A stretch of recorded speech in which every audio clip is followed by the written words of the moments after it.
বন্ধুরা, তোমরা সবাই ভালো আছো? আশা করি ভালো থাকবে।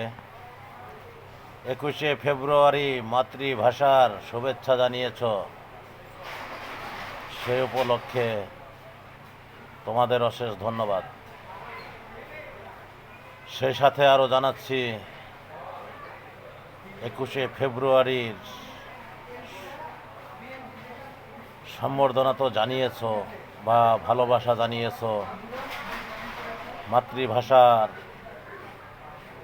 আকুতি জানিয়েছ। দেখো, তোমার পাশে বা তোমরা যারা অনেকেই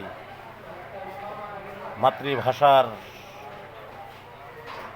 জন্য স্মরণ করেছ, তারা এই মাতৃভাষার বস্তুটাও বোঝে না।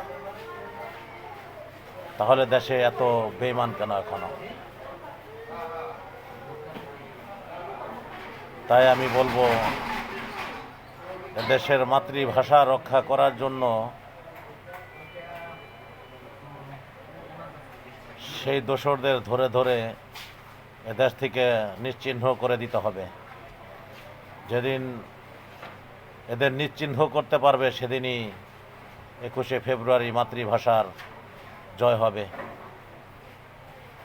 আমি আবুল দাদা, আশা করি সবাই ভালো থাকবে। আল্লাহ হাফেজ।